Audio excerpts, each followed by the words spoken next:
evening, everyone. I am Janjan Ani from this IT1A, your reporter for tonight.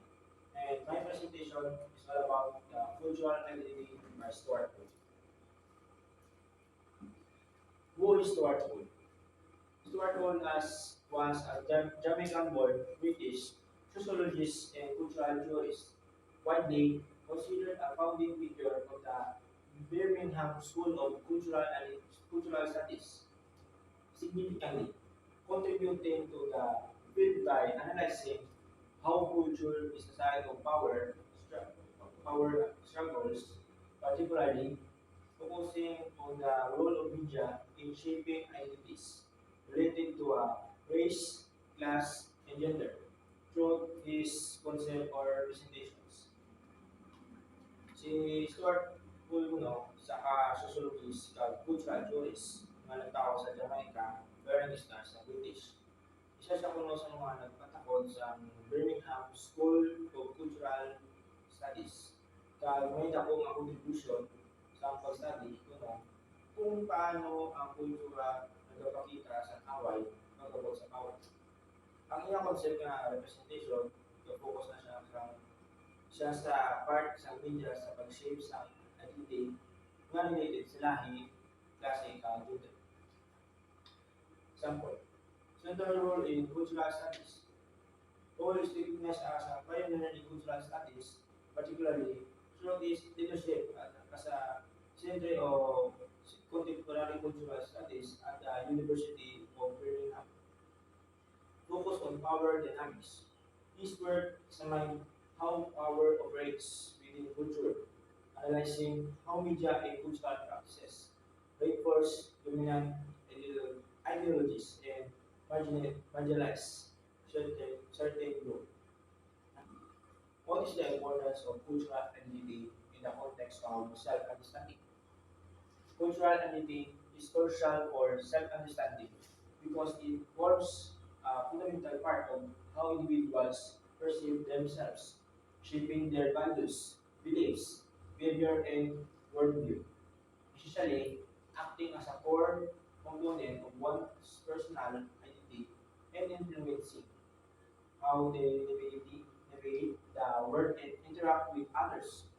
A strong connection to one's culture can contribute to positive self-esteem and a sense of belonging, while a lack of connection can negatively impact of self-worth. Ang kultura hindi importante kung sa pagkilala sa sarili, kag kaporma sa kung ano ang pagnanataw sa isang tao sa iyang sarili. Ga-influence ni siya sa iya mga values na patiyan mabata sa kag pananaw sa kalibutan. Isa ni siya ka certified sa personal identity kag may dako nga effect kung paano siya mag-interact sa ibang kag mga buhi. Kung may strong connection ka sa imong mga culture, gatawin sa positive sa imo like self-esteem kag self-confidence. Tungod ba siya mga part ka sa iya ka community. In another way, kung kakulang ka dili nga connect, ma-feel mo nga out of place ka kag hindi siya makabulig sa pagkilala sa imong mundo.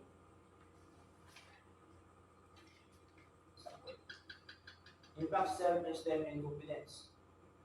Feeling connected to one's culture and traditions can foster a positive self-image and greater confidence in interactions with others. Informs decision making. Cultural values and norms influence personal choices and decisions. Individuals making various aspects of life. What is cultural identity? Cultural identity is a person's sense of belonging to a group or culture. It's shaped by a person's beliefs, values, traditions, and language, which are passed down through generations. Factors that influence cultural identity. Nationality. A person's country or of origin. Ethnicity. A person's cultural or ethnic group. Religion.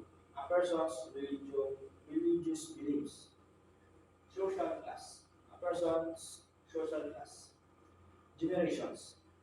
A person's generation, locality, a person's region or locality, and gender, a person's gender. Paul's perspective of identity. According to Stuart Hall, identity is not a fixed or static concept, but rather a fluid and dynamic one, meaning it is experiences, social context, and interactions, and with different aspects of identity coming to a forefront depending on the situations. Essentially, identity is a matter of becoming rather than simply being. Parang Stuart Hall, ang identity is isa ka permanente o stable na concept. Pero kung hindi fixed ka, always evolving process. Kapag kung siya depende sa experiences ta, social environment, kag social interactions sa isa ka tao. Kapag kita ang lain-lain nga aspect sa identity sa isa ka tao, depende sa situations.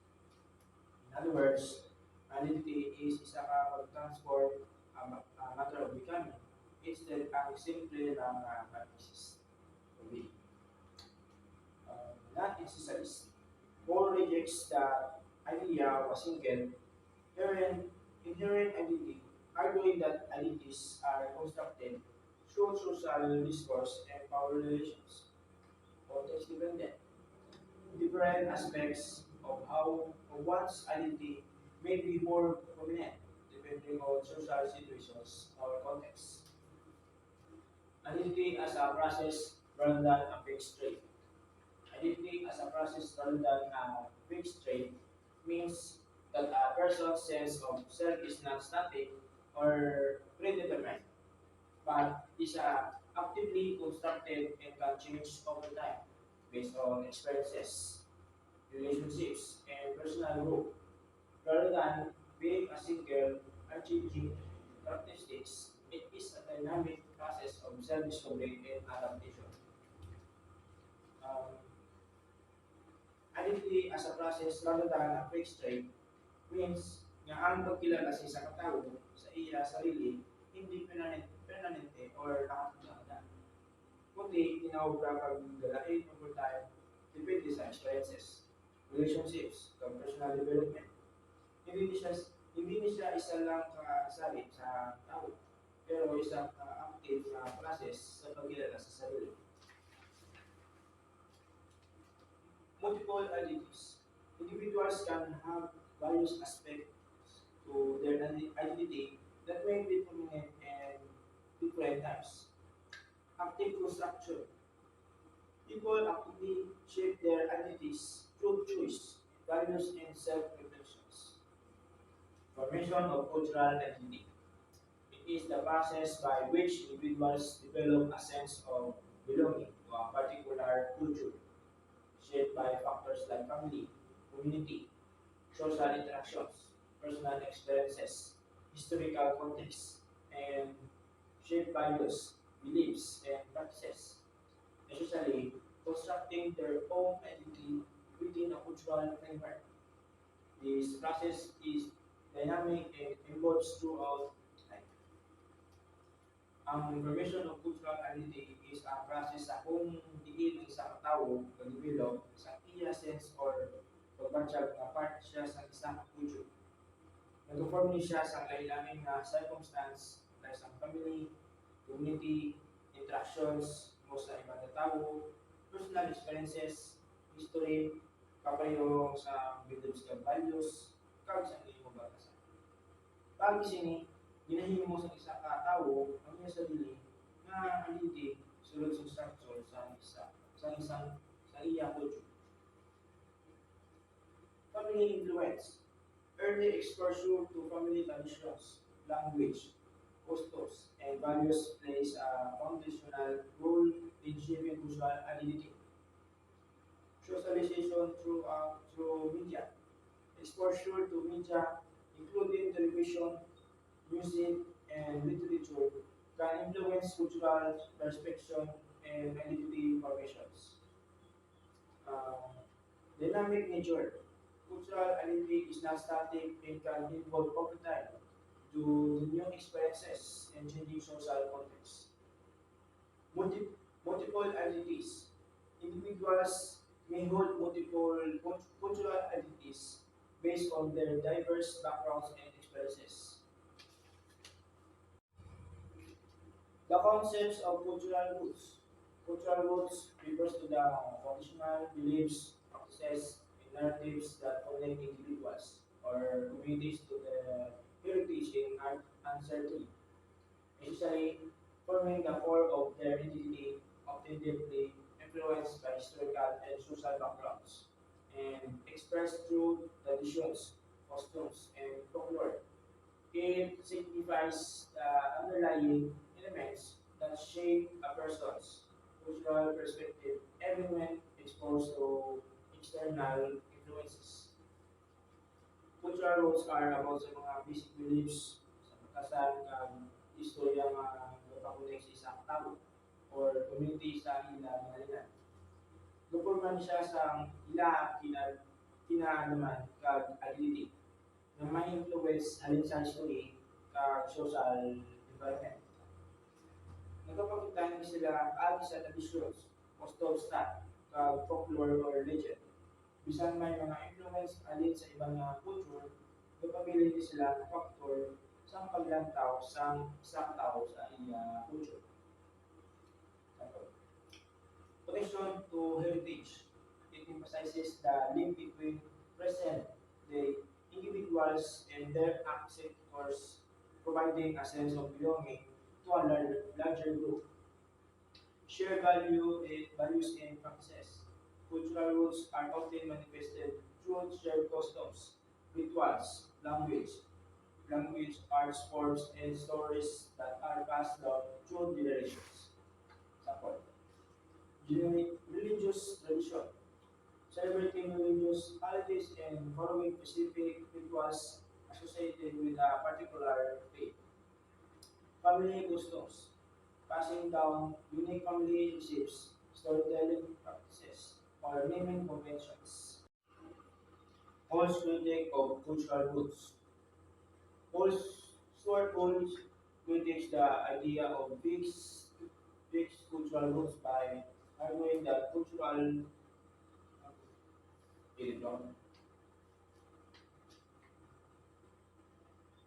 Hall's critique of cultural roots.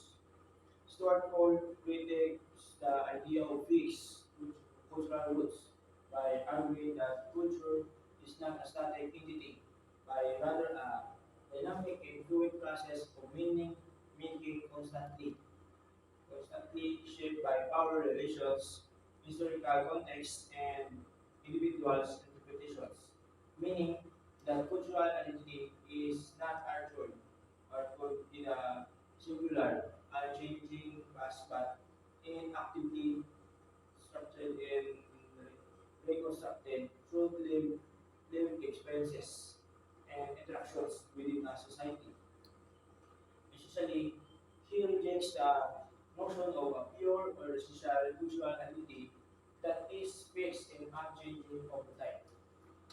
So, napunta ni Stuart Hall ang idea sa modernity na cultural roots para sa iya ang culture hindi unchanging na bagay kundi active processing kag-involving process sa self-discovery. Nahihimo sa power, gusto rin kag naidahan yung pag-ibig sa kada tao. Ang cultural identity, according sa iya, wala ka sa pas.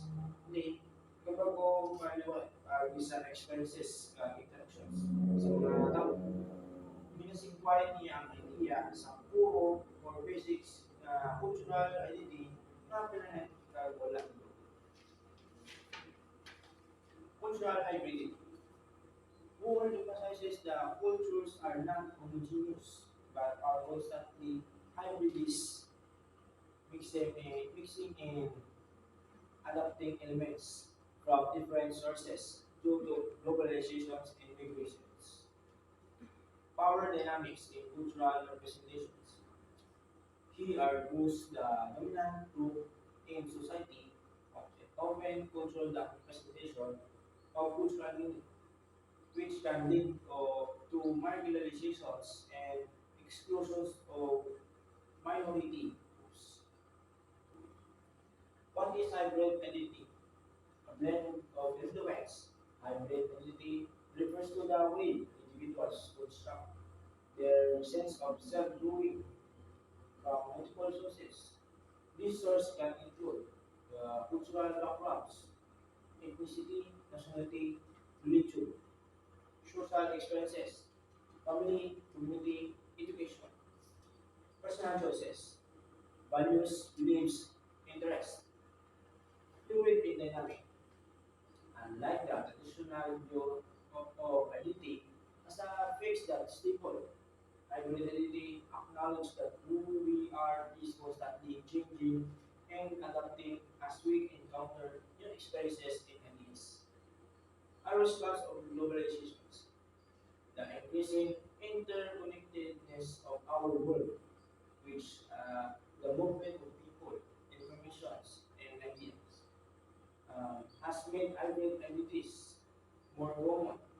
People are exposed to a wider range of cultural and influence than ever before, leading to a blending of traditions and values.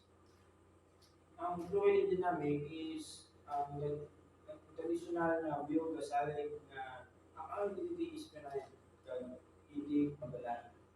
Ang hybrid identity jamban nga ang atong pagkatao padayon nga gabagko kag ang ay depende sa aton new experiences ka ideas. Ang response to globalization naman is tungod sa mga ako nga pagkulik sa kalibutan kag sa pagbulag sa mga tao information ka ideas mas magagamit mo ang hybrid identity.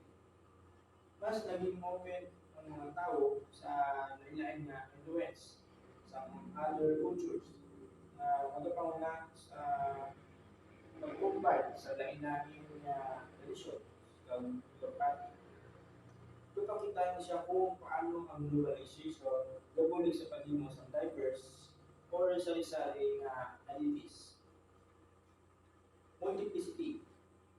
Individuals with hybrid entities often feel the sense of belonging to multiple groups or culture rather than just one. Fluidity. Hybrid identities are not static. Their changes evolve over time. And as an individual have new experiences and relationships. Why does it matter? Understanding diversity. Recognizing hybrid identities help us to appreciate the complexity and diversity of human experiences. It challenges us to move beyond simplistic categories and stereotypes. Challenges and considerations. Internal conflict. The process of navigating multiple identities can sometimes lead to internal conflict or a sense of not belonging. The importance of self-reflection. When we understand our own cultural identity, we are better equipped to engage with individuals from diverse backgrounds.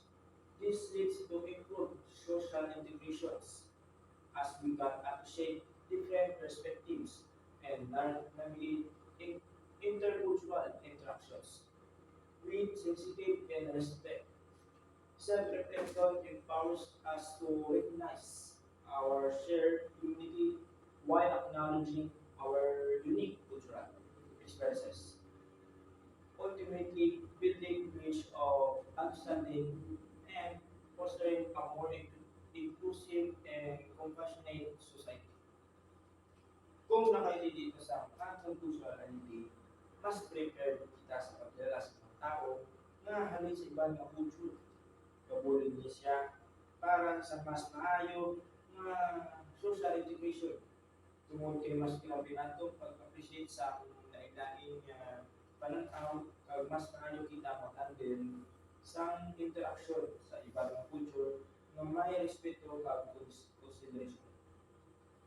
Ang self-reflection naman is gahatag sa aton sa power nga makita ang aton pagkatao bilang parte sa mas dakong nga community. Samtang ginakilalaman naton sa cultural experiences. Kaabis ni dapat ito na sa koneksyon, lumulig sa kultura sa isa ka mas embracing ka mas malulupon nga society. Conclusion. Stuart Hall's work on cultural identity offers a powerful lens for understanding how we navigate a complex and interconnected world. He moves beyond static notions of identity, emphasizing instead its fluid and dynamic nature, constantly being shaped and reshaped by the interplay of local and global force. Whole concept by high fidelity highlights how individuals negotiate multiple cultural fluids, creating new and evolving identities that are neither simply traditional, not entirely globalized.